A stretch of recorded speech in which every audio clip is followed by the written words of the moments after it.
Meus irmãos, nós vamos tratar hoje pela manhã, na IBD, sobre o sacramento do batismo, especificamente sobre o batismo infantil. Vamos falar um pouco sobre o que é o sacramento, o que é o batismo, então tratar sobre o batismo infantil. Eu vou fazer a exposição de todo o assunto. Para a gente ser producente aqui pela manhã, se tiver alguma pergunta, você vai então anotar, tá? Anota aí no celular, ou tiver com uma canetinha, no nosso boletim a gente tem um espaço, certo? Para anotações, aí você pode fazer. E aí no final, então eu vou abrir para você fazer a pergunta, tá certo? Porque talvez a sua pergunta pode ser respondida durante o estudo. Então a gente ganha tempo, tá bom? Mas anota aí, tá bom? A sua pergunta, porque a gente vai abrir para o final, tá certo? Se a sua pergunta for respondida durante o estudo, e aí então já deu, né? Você já aprendeu e tirou aquela sua dúvida. Então vamos, irmãos, abrir a palavra do Senhor no texto de Mateus, o Evangelho de Jesus Cristo segundo Mateus. A referência está aí na nossa projeção. Mateus capítulo de número 28.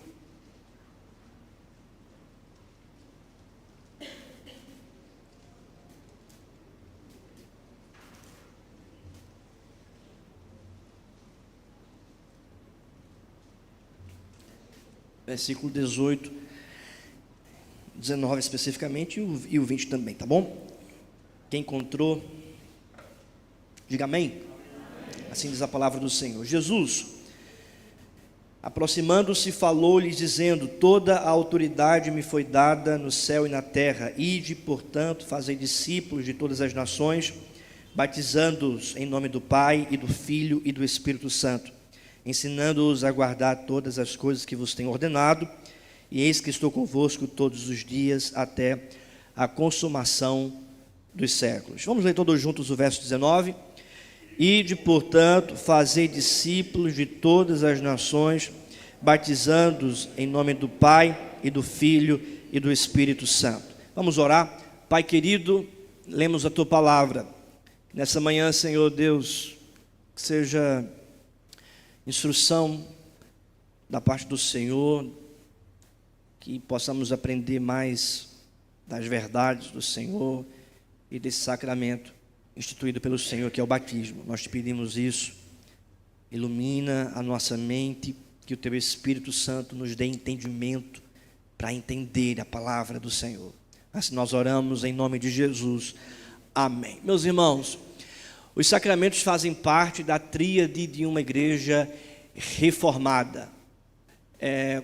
Os sacramentos fazem parte de uma tríade, da tríade de uma igreja reformada. Alguém pode perguntar assim: quais são as marcas de uma igreja verdadeira, uma igreja bíblica? Quando a gente fala sobre a igreja reformada, nós estamos pensando em uma igreja bíblica. Reformada, lembra dos 5 solas da reforma, né? Somente a Escritura, somente a fé, somente Cristo, somente a graça e somente a Deus a glória. Então é um retorno às Escrituras, um retorno a Cristo, um retorno à fé, um retorno ao entendimento que nós devemos viver para a glória de Deus. Então, quais são as marcas de uma igreja verdadeira? Quem lembra as 3 marcas nessa tríade, as 3 marcas de uma igreja verdadeira? Quem lembra? Certa vez uma pessoa perguntou: como é que eu devo procurar uma igreja bíblica para congregar? E aí eu apresentei essas marcas, né, que são marcas apresentadas também pela Reforma Protestante de uma igreja verdadeira. Quais são essas marcas, essas 3 marcas? Quem lembra? Jonas? Perfeito. A pregação da palavra é a primeira marca, ou seja, uma igreja que prega genuinamente a palavra de Deus, que é fiel à palavra de Deus, uma igreja expositiva da palavra do Senhor. O segundo é uma igreja que administra corretamente os sacramentos, ou seja, ela tem zelo nos sacramentos, que então aplica conforme a palavra de Deus os sacramentos. Quais são os sacramentos? Batismo e a ceia do Senhor, que são as instituições, aliás, os sacramentos instituídos pelo próprio Cristo. No Antigo Testamento havia muitos ritos. No Novo Testamento há 2 ritos instituídos por Cristo, que é o batismo e a ceia do Senhor. E a terceira marca, então, dessa tríade é a administração correta da disciplina eclesiástica. Uma igreja verdadeira é uma igreja que aplica corretamente a disciplina eclesiástica. A gente vai ver isso em Gálatas, em 1 Coríntios, 2 Coríntios também. Ou seja, é uma igreja que lida com a pureza, né? Pureza doutrinária, pureza também na prática. Então nós vamos falar sobre essa administração correta dos sacramentos, especificamente o sacramento do batismo.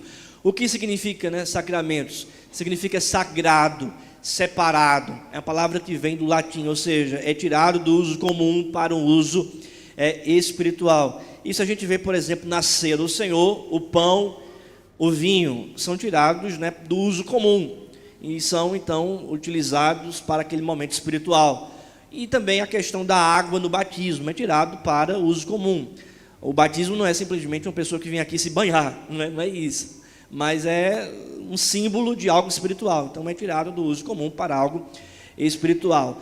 A tradução do grego, palavra, significa também mistério. O Espírito Santo age nos sacramentos, porque é algo misterioso. Veja, sobre a ceia do Senhor, o pão é o corpo de Cristo, o vinho é o sangue de Cristo. Claro, nós não bebemos, né, o sangue literalmente, né? Nós não comemos o pão, aliás, a carne, né, literalmente, mas sabemos que o pão está simbolizando a carne de Cristo, e o vinho está ali simbolizando o sangue de Cristo, e Cristo está presente espiritualmente no sacramento da ceia do Senhor, por exemplo, tá certo? Então é algo misterioso. Deus está presente, não menos real, ele está presente espiritual, mas não menos real. Ele de fato está presente na administração do sacramento da ceia, como também no sacramento do batismo. Então tem esse aspecto que é misterioso, mas que não é ilógico, é lógico. Deus está presente por meio da sua palavra, ele explica de que modo ele está presente. Diferentemente dos católicos romanos, que acreditam que o pão se transforma na carne no momento em que a pessoa come, e o vinho no sangue, literalmente, nós não acreditamos dessa forma, naquilo que os católicos romanos chamam de transubstanciação, ou seja, o pão se transforma na carne, o vinho se transforma no sangue. Não, a gente sente o sabor do pão, a gente sente que continua vinho. Nós não podemos tratar esses aspectos, né, de forma diferente. A gente sabe o que é, mas nós cremos que Cristo está presente espiritualmente no pão, espiritualmente ali no vinho. É símbolo, né? Aí muitos dizem, não, mas ele falou que é minha carne, o pão é minha carne, o vinho é o meu sangue, então é. A gente tem que entender a linguagem do Senhor Jesus. Ele está utilizando ali de uma linguagem simbólica. Ele também diz que é a porta. Eu sou a porta. Então ele é uma porta, literalmente. Ele também diz que é a videira. Eu sou a videira. Então ele é uma árvore. Não, ele está apenas apresentando uma linguagem simbólica para se referir, né, a verdades espirituais, eternas, reais, né, da sua pessoa. Então, é uma manifestação do Espírito, né? A pergunta 162 da nosso Catecismo Maior do Westminster diz o seguinte: o que é um sacramento? Um sacramento é uma santa ordenança instituída por Cristo em sua igreja. Quem foi que instituiu o sacramento? Foi Cristo. Olha aí para o texto, Mateus 28, 19. Ide, portanto, fazer discípulos de todas as nações, batizando-os. Então, o batismo não é uma instituição criada pela igreja, pelo pastor, pelo bispo ou pelo sacerdote religioso, não. É uma instituição criada pelo próprio Cristo. O sacramento foi instituído pelo próprio Cristo. Então, quem crê deve ser o quê? Batizado, fazendo discípulos, batizando-os em nome do Pai, do Filho e do Espírito Santo. Então, foi isso que Cristo instituiu. Quando eu estou conversando com alguém ainda que não foi batizado, e essa pessoa tem dúvidas acerca do batismo, porque às vezes coloca tantas coisas legalistas no batismo e não entende. E aí eu pergunto para essa pessoa: você crê em Jesus Cristo? Tem uns que dizem, não, ainda não. Então não deve ser batizado, não. Mas tem outros que dizem, não, pastor, eu creio em Jesus Cristo. Pronto. Jesus fala, então se você crê, você deve obedecê-lo, não é isso? Então Jesus diz, quem crê deve ser o quê? Batizado. Então seja batizado. Ah, pastor, eu não quero agora. Então você não crê. Você não confia, porque crer significa confiar com totalidade. Ele ainda não é o seu Senhor. Porque se ele for o seu Senhor, você vai submeter às suas ordenanças. Não é crer apenas como Salvador, é crer como Senhor também, Senhor da sua vida. Então, aquele que é Salvador é Senhor. Se ele não for Senhor, não é Salvador. Então, se ele é Senhor, você vai se submeter às ordenanças. E ele diz, se você crer, você deve ser batizado. É um símbolo daquilo que Deus faz na sua vida, da purificação de pecados, do perdão, do pacto, da aliança que Deus tem com você. É simples. Aí eu pergunto, você crê? Creio.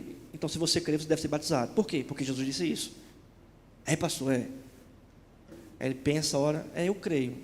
Eu vou ser batizado, tem que ser batizado. Então tem que ser mesmo. Aí vai para o discipulado. Às vezes a gente coloca tanta, né? Agora, claro, tem pessoas que ainda não querem ser batizadas. Por quê? Porque Cristo não é Senhor. Pode até ser membro de membro não, né? Porque para ser membro tem que ser batizado. Pode ser até congregar, mas não tem aliança com Deus, não é Senhor. Cristo não é Senhor. Tá bom? E às vezes é porque não tem esse entendimento. É quando tem, se submete ao senhorio de Cristo. Veja, para significar selar e conferir àqueles que estão no pacto da graça os benefícios da mediação de Cristo. Então, para significar selar e conferir àqueles que estão no pacto da graça os benefícios da mediação de Cristo. Lembrando que esse documento foi um documento produzido por presbiterianos e alguns também congregacionais, né? Puritanos reformados. Os puritanos eram os protestantes, os evangélicos do século XVII, lá na Inglaterra, tá bom? Então, é um dos maiores documentos de tradição reformada que a gente tem, a Confissão de Fé de Westminster e os Catecismos de Westminster, tá bom? Vamos lá. Para os fortalecer e lhes aumentar a fé e todas os meios, né, de graça e todas as mais graças, e os obrigar à obediência para testemunhar e nutrir o seu amor e comunhão uns para com os outros e para distingui-los dos que estão fora. Então o batismo serve para fortalecer, os sacramentos, não somente o batismo, os sacramentos, ceia e batismo, serve para fortalecer, nutrir, orientar, e também serve de simbolismo, de selo, de sinal entre aqueles que são da igreja, que seguem a Cristo, e aqueles que não são da igreja, que não seguem a Cristo Jesus. A nossa confissão de fé de Westminster, no capítulo 22, ele diz o seguinte: os sacramentos são santos sinais e selos do pacto da graça. Então tem a ver com aliança, sinais e selos do pacto da graça, ou seja, de uma aliança.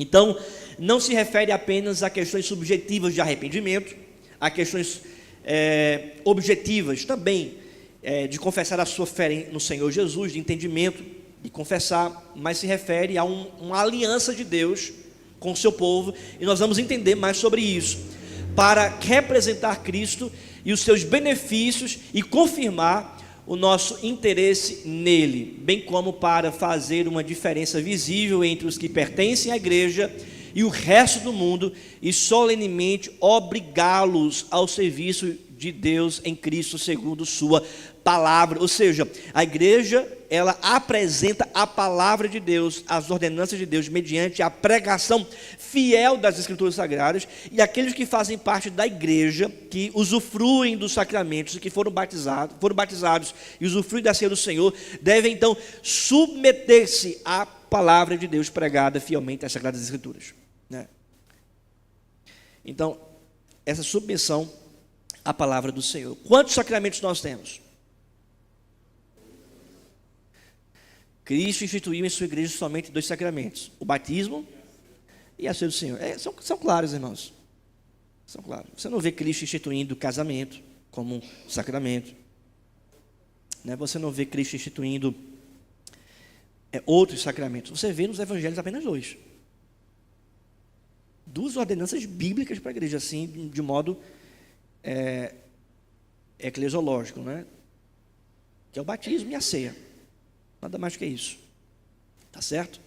O que é o batismo? O batismo é um sacramento no Novo Testamento, no qual Cristo ordenou a lavagem com água em nome do Pai, do Filho e do Espírito Santo, para ser um sinal e selo de nos unir a si mesmo, da remissão de pecados pelo seu sangue e da regeneração pelo seu Espírito. Ou seja, é um sinal e selo daquilo que Deus realiza na nossa vida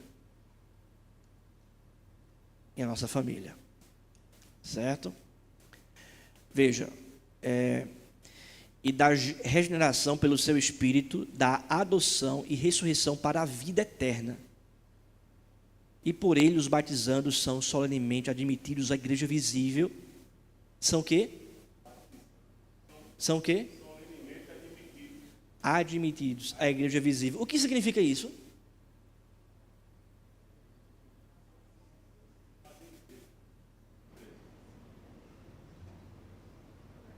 Se tornam membros da igreja, né? Se tornam membros, admitidos à igreja visível. Lembra de Atos capítulo 2? Pedro prega a palavra, muitos ali falam para Pedro: Pedro, e agora, o que é que a gente vai fazer para se tornar membro e ser aceito por Deus? Aí Pedro diz: se arrependam dos seus pecados, creiam e sejam batizados. E logo em seguida diz que cerca de 3.000 pessoas foram batizadas naquela primeira pregação de Pedro, em Atos capítulo 2. E então mostra logo em seguida a igreja: e perseveravam na doutrina dos apóstolos, na comunhão, no partir do pão e nas orações. Tá bom? A quem deve ser administrado o batismo? O batismo não deve ser administrado aos que estão fora da igreja visível, e assim estranhos aos pactos da promessa, enquanto não professarem a sua fé em Cristo e obediência a Ele. Então, qualquer um pode ser batizado? Não, somente aqueles que professam a fé, né, no Senhor Jesus, fazem parte da igreja visível, né, querem seguir o Senhor Jesus. A quem deve ser administrado o batismo? Porém, veja,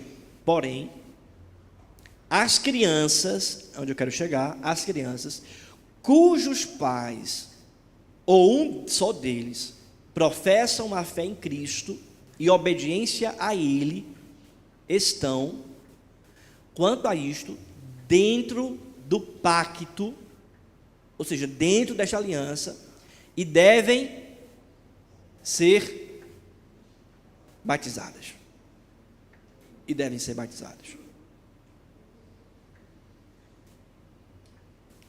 Por quê? Vamos entender.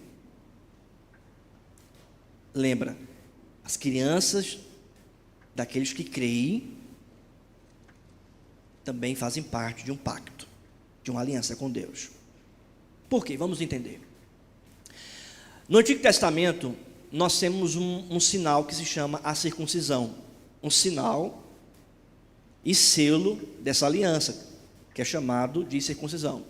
Todos os ensinos do Novo Testamento têm suas raízes pedagógicas no Antigo Testamento. Então, para a gente falar de batismo no Novo Testamento, a gente tem que falar sobre a circuncisão. Porque o sinal e selo da aliança no Novo Testamento é o batismo. Então, qual era o sinal e selo da aliança no Antigo Testamento? A circuncisão. Então, vamos entender a Bíblia, porque a gente não pode, feitos, creio, os dispensacionalistas, né, fazer uma ruptura entre Antigo e Novo Testamento. Não. Há uma aliança de Deus com o seu povo, Antigo e Novo Testamento. Deus salvou Abraão em Romanos 4, Paulo explica. Vamos abrir a palavra em Romanos 4? Romanos, capítulo 4. Veja o que diz a palavra de Deus. Veja, a parte final eu vou ler, versículo 11. Vou ler o versículo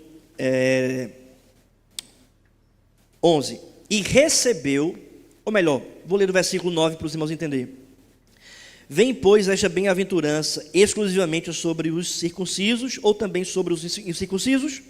Visto que dizemos, a fé foi imputada a Abraão para justiça. Então, veja, visto que dizemos, a fé foi imputada a Abraão para justiça. Então, Abraão, ele recebeu a justiça, a justificação, por causa do quê?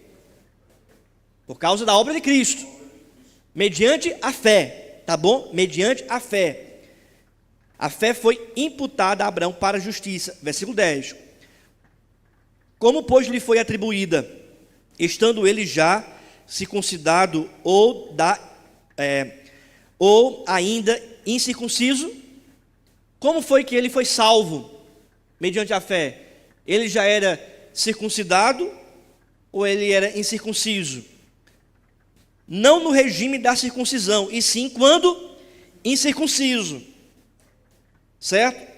Ou seja, ele foi salvo não depois que recebeu o sinal e selo da aliança, que é a circuncisão, mas antes de receber o sinal e selo.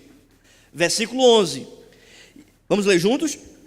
E recebeu o sinal da circuncisão como selo da justiça da fé, que teve quando ainda incircunciso, para vir a ser o pai de todos os que creem, embora não circuncidados, a fim de que lhe fosse imputada a justiça. Então Abraão recebeu o sinal e selo da justiça, da fé, dessa obra de salvação. Ele foi salvo pela fé.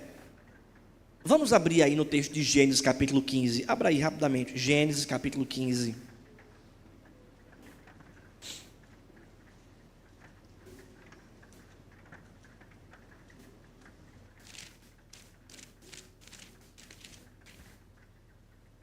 Gênesis capítulo 15, versículo 6. Alguém pode ler?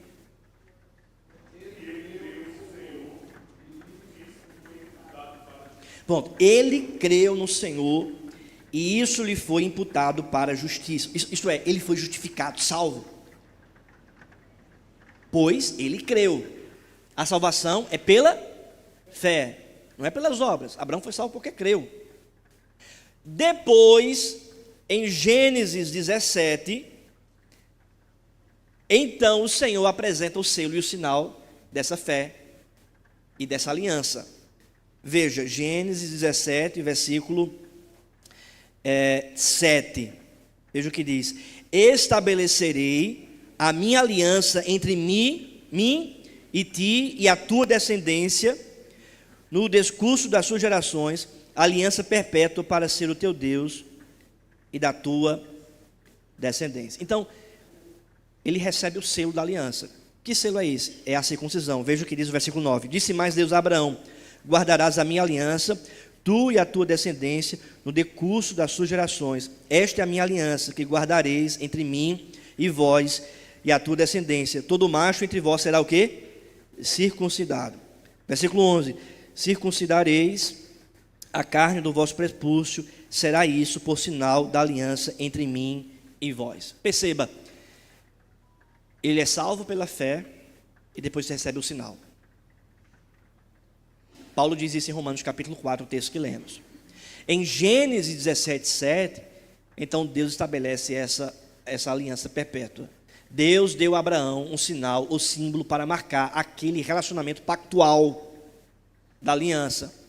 Ele disse que Abraão devia ser circuncidado, e essa circuncisão era um sinal da aliança da salvação. Ele crê e é salvo em Gênesis 15. Ele recebe o sinal e selo da aliança em Gênesis 17.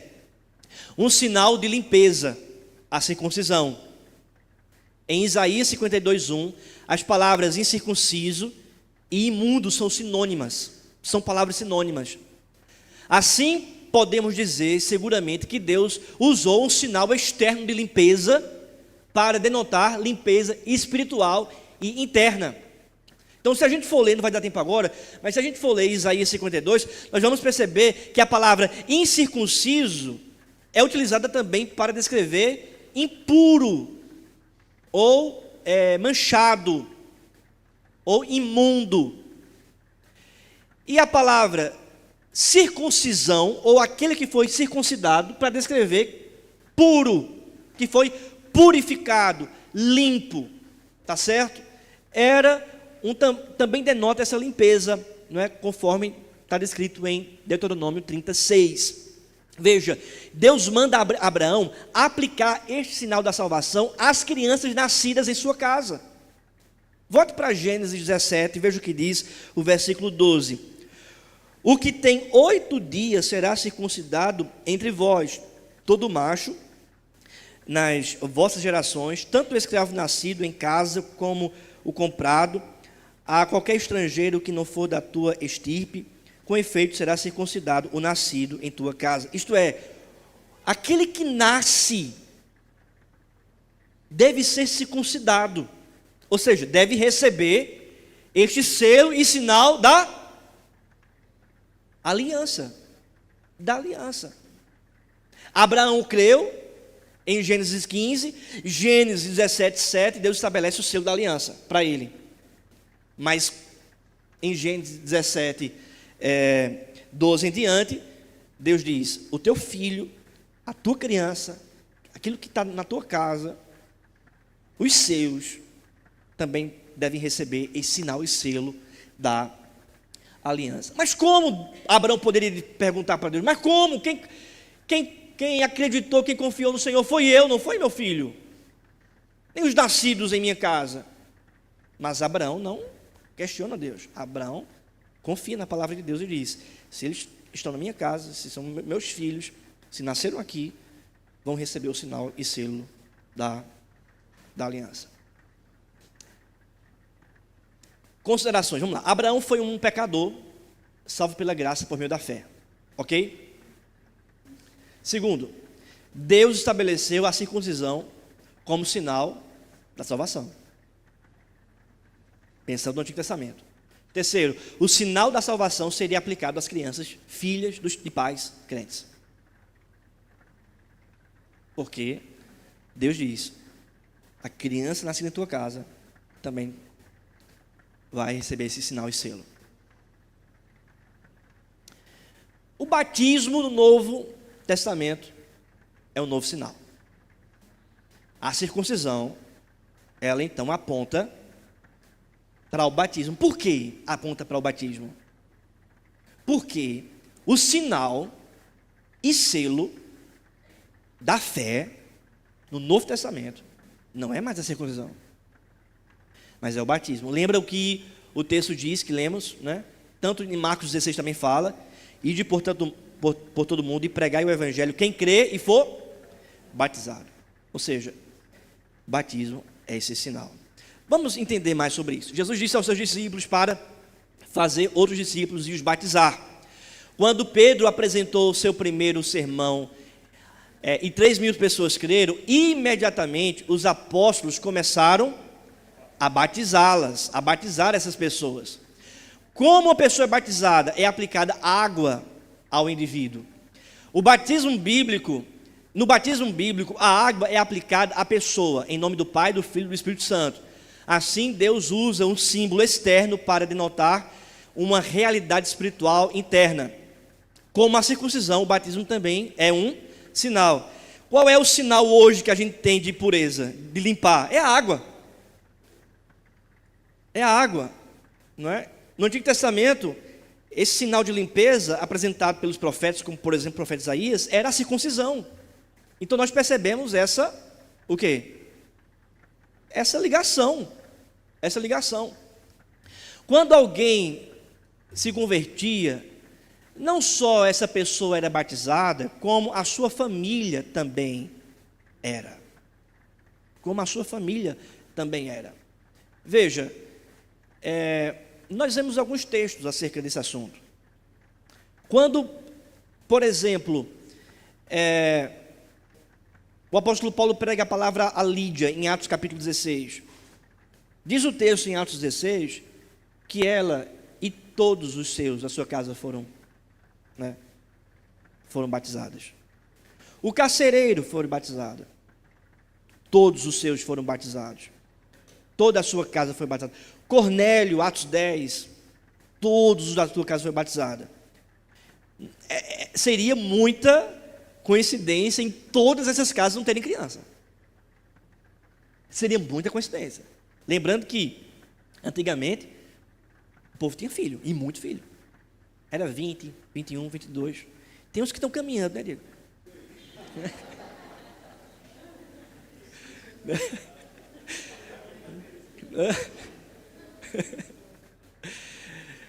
Mas é bom, viu? Isso é bom. Olha, a gente é uma igreja de pais, né, jovens, que tem filhos, 2, né? 3. Aí é bom, irmão, isso é bom. 4, vamos, né? Amém, Tiago? Amém, Pedro? Né? Né? Vamos, né? Vamos lá, irmãos. É isso aí. E a nossa igreja tem essa característica, né? São pais, né, Kaique? Pais jovens, né, com filhos, né? Glória a Deus por isso, é muito bom, porque as nossas crianças vão crescer juntos e vão ter amizades cristãs, né, que apontam a Deus, que edificam. Então vamos lá. A circuncisão, sinal cumprido pelo batismo. Quando uma pessoa cria no Deus de Abraão e confiava nele no Antigo Testamento, o que acontecia?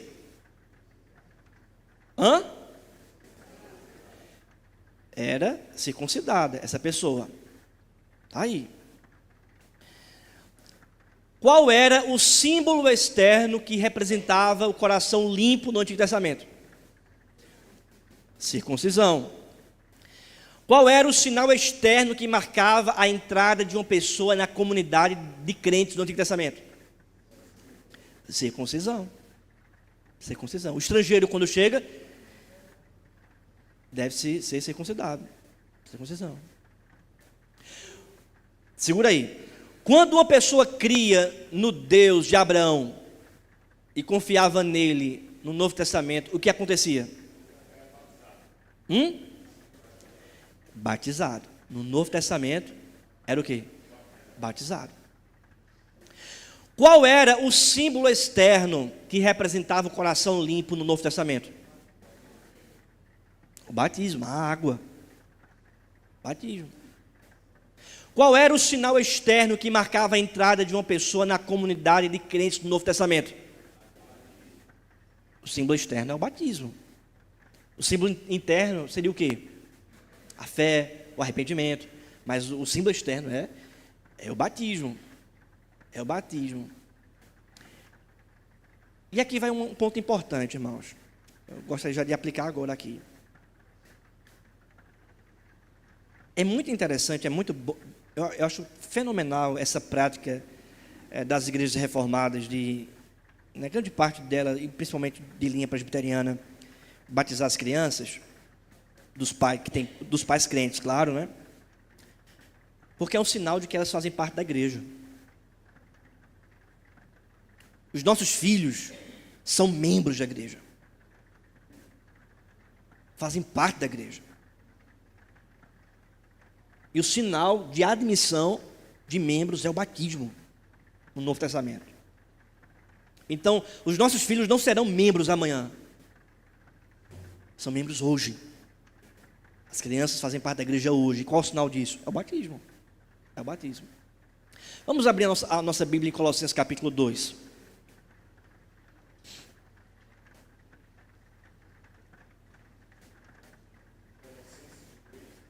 Isso.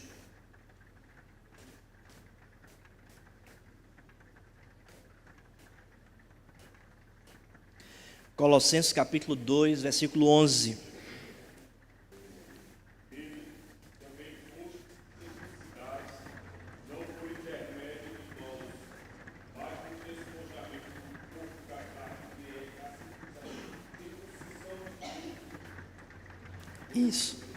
Isso.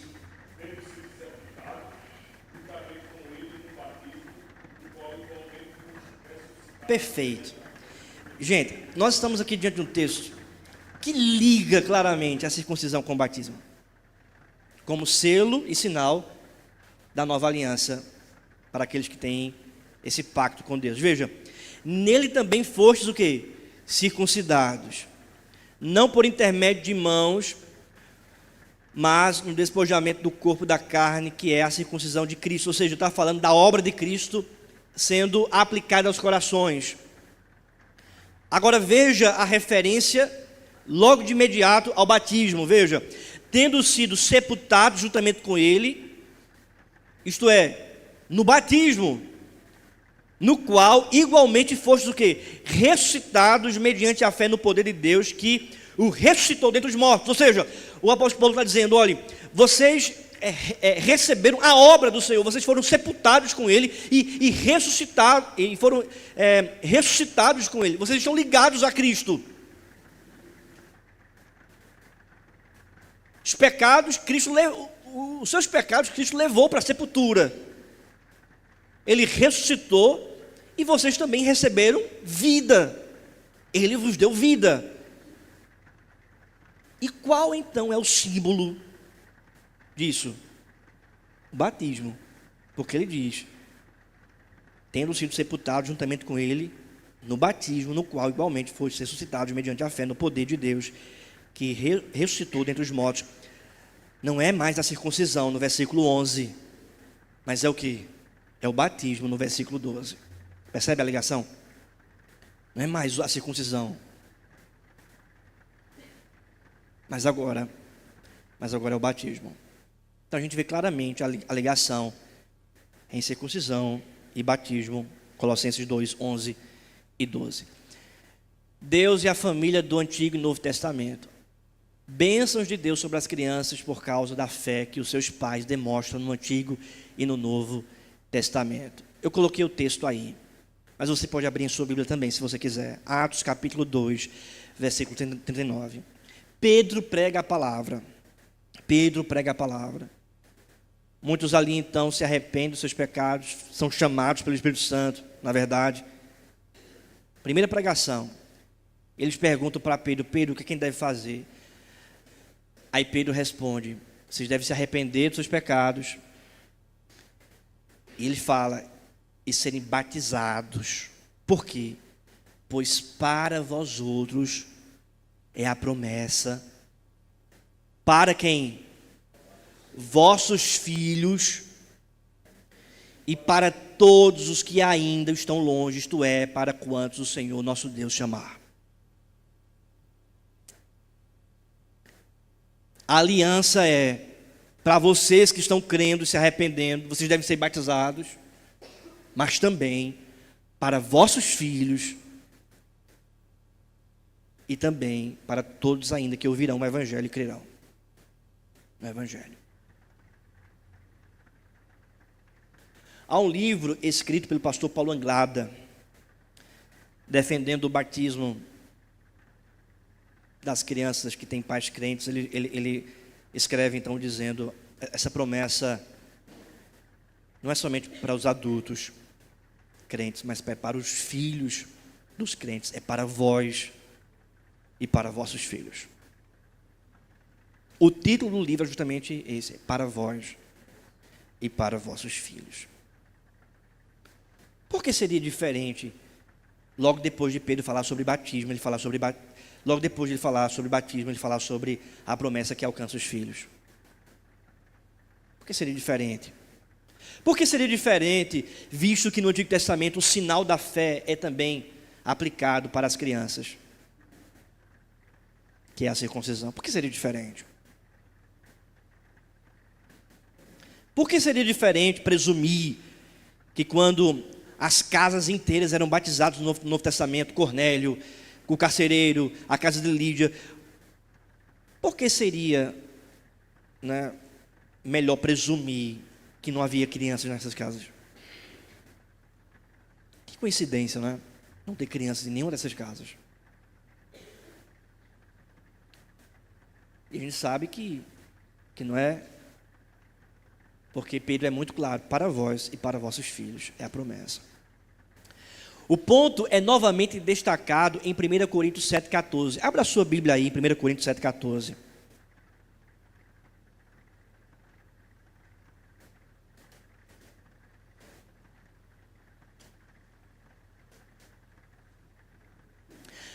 Paulo falando sobre a estabilidade da família, questão de divórcio, casamento, e se pode ou não se divorciar.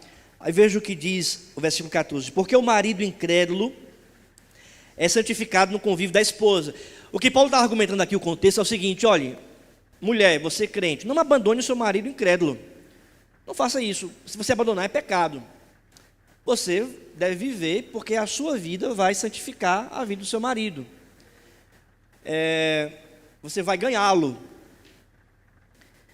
mas não pode abandonar. E Paulo continua: e a esposa incrédula é santificada no convívio do marido crente. Como é que termina? Versículo 14, 1 Coríntios 7,14. De outra sorte, os vossos filhos seriam impuros porém agora são o quê? São santos. Paulo dizendo que nossos filhos são santos. Mas eles entenderam a verdade, professaram a fé ainda? Não, porque não há entendimento. Como é que um bebê vai professar a fé? Não tem. Mas a Bíblia diz que eles são o quê? São santos. Porque os pais são crentes, ou um dos pais são crentes. O que significa a palavra santo? Significa separado. Ele é separado. Por que é separado? Porque certamente os pais crentes, ou a mãe ou o pai crente, vai ensinar o seu filho no caminho do Senhor. Porque vai para a igreja com ele. Porque vai ensinar a obedecer a Deus.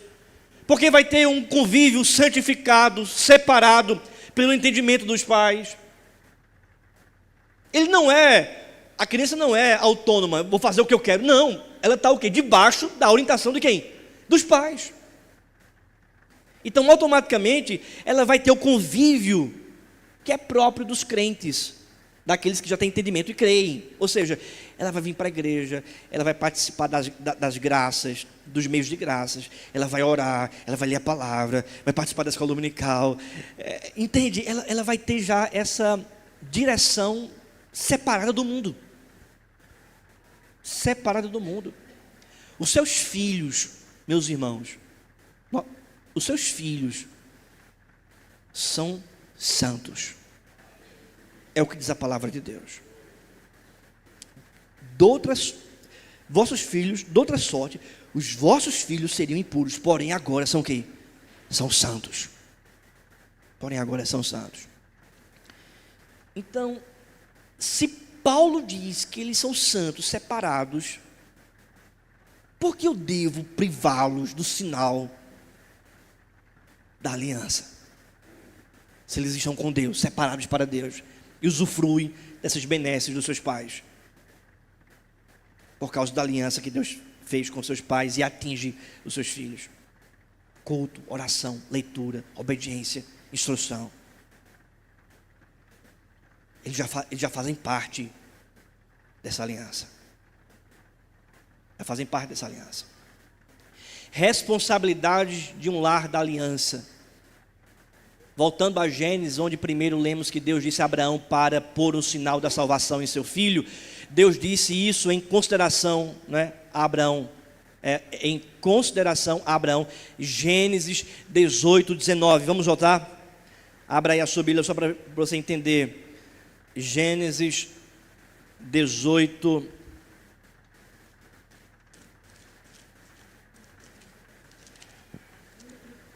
diz a palavra: visto que Abraão certamente virá a ser uma grande e poderosa nação, e nele serão benditas todas as nações da terra, versículo 18. Agora veja: porque eu o escolhi para que ordene a seus filhos e a sua casa depois dele, a fim de que guardem o caminho do Senhor e pratiquem a justiça e o juízo, para que o Senhor faça vir sobre Abraão o que tem falado a seu respeito. Então, qual é o dever do pai crente?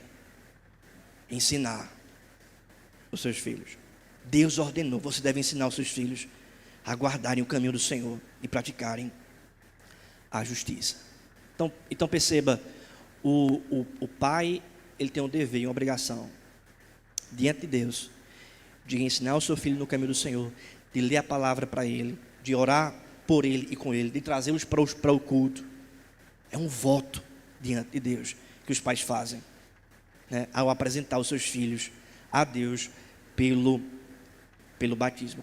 Conclusão: é uma ação de Deus em nós, não é simplesmente uma ação nossa para Deus, é uma ação de Deus em nós. É Deus que dá fé ao adulto a crer, é Deus que estabelece a aliança, é Deus que diz que os filhos dos crentes devem receber o sinal e selo da aliança, conforme já lemos em Gênesis 17. É conscientização da maneira correta, certo? Ou seja, é a conscientização de que nós precisamos obedecer a Deus. Não é o que eu acho, não é o que eu quero, não é o que eu penso. Os meus filhos não vão lembrar. Não, mas não é o que a gente pensa, não é o que deseja, não é o que as nossas crianças querem, mas é o que Deus quer, é o que Deus deseja, é o que Deus fala.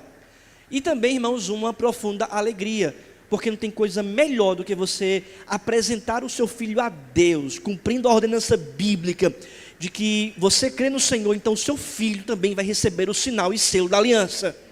Não tem coisa mais alegre para um pai de fazer isso. Quando eu batizei Luísa, lá na terceira igreja, eu batizei com convicção, com alegria, e que se eu não fizesse isso, eu estaria em falta com Deus.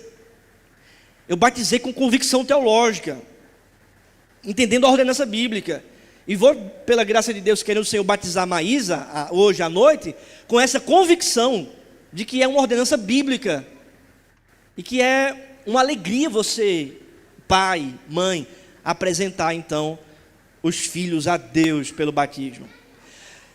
Eu queria concluir apresentando algumas considerações ainda. Veja, que é de dúvida de alguns irmãos. Nós já vimos que não tem problema da criança não entender, porque o sinal e selo se refere aos filhos dos crentes, né? Porque esse sinal e selo, os filhos dos crentes receberam no Novo Testamento e no Antigo Testamento. O que é importante é o pai e a mãe crer, são crentes, ou um deles serem crentes.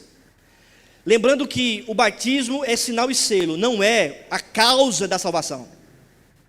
Nós não batizamos os nossos filhos para serem regenerados, porque serão regenerados no ato do batismo. Não, como crê, né, muitos aí, vou batizar para deixar de ser pagão, senão vai para o inferno, se morrer. Não, não é isso não. Nós batizamos porque é um sinal e selo da aliança que Deus faz com nós e com a nossa família. Mas lá na frente, eles precisam entender o Evangelho e crer e confessar Jesus Cristo como Senhor e Salvador, confirmando assim também a fé de seus pais, conforme diz em Gênesis 18, 19, para que o Senhor faça vir sobre Abraão o que tem falado a seu respeito, para que Deus faça vir sobre nós o que Ele tem falado a nosso respeito. A nosso respeito. Uma objeção também que muitos fazem, né? Não, em vez de batizar, vamos consagrar. Aí troca o batismo por consagrar o filho. Mas qual é o texto no Novo Testamento que afirma que os filhos dos crentes eram consagrados na igreja? Não tem. Após a obra de Cristo, no Calvário, a sua ascensão, os filhos não são consagrados na igreja. Eles são batizados para vós e para vossos filhos, é o batismo. Toda a casa é batizada, casa de Cornélio, casa do carcereiro, casa de Lídia, entende? Você não vê essa consagração dos filhos no Novo Testamento, você não vê. Uma terceira questão, pastor, não tem um versículo que diga literalmente batismo. Não tem. Você pode pensar dessa forma. Mas, por exemplo, não tem um versículo na Bíblia, literalmente, que diga que existe 3 pessoas na Trindade, uma só natureza e pessoas distintas. Um versículo que explique exatamente que Cristo é 100% de natureza divina e 100% de natureza humana. Mas são verdades que são logicamente deduzidas das Escrituras Sagradas. Logicamente deduzidas das Escrituras Sagradas. Uma terceira dúvida também que as pessoas têm é o seguinte, pastor, mas no versículo da grande comissão diz, quem crê, ide pregar o evangelho a toda criatura, quem crê e for batizado, será salvo. Logo, só quem pode ser batizado é quem crê. No entanto, esse texto não se trata de criança. Esse texto se trata da grande comissão, não está falando de batismo, mas está falando da grande comissão, que vai pregar o evangelho para adultos que ainda não ouviram o evangelho. Então, eles, adultos que ouviram o evangelho, precisam o quê? Crer e serem então batizados. Não está falando de criança. Até porque, veja só, se o argumento é esse, que a criança não pode ser batizada, porque na grande comissão diz que deve primeiro crer para depois ser batizado, logo, é lógica, toda criança que morre vai para o inferno. Porque não creu e não foi batizada e não será salva. Entende? a imprudência. O assunto da grande comissão já diz, é missão, é pregar o evangelho. Logo, os adultos vão ouvir, vão entender e vão responder positivamente ou negativamente. Se crer, deve ser batizado. O assunto é a missão e não o batismo. E um ponto muito importante, irmãos. Se as crianças, desde o Antigo Testamento, já recebiam o sinal da aliança,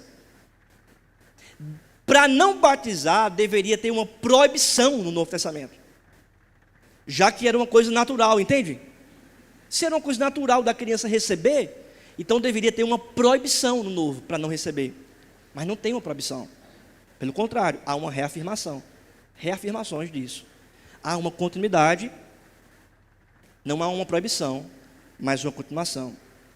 Quando uma coisa da antiga aliança para, então há uma proibição. Claramente no Novo Testamento. O cordeiro, algumas festas, a liturgia do sacerdote no templo, proibições apresentadas claramente pelo apóstolo Paulo em Romanos, 1 Coríntios, mas no batismo não. Então era natural das crianças participarem ativamente também desse sinal e selo nas igrejas do Novo Testamento. Amém, meus irmãos? Queria abrir rapidamente para perguntas e respostas.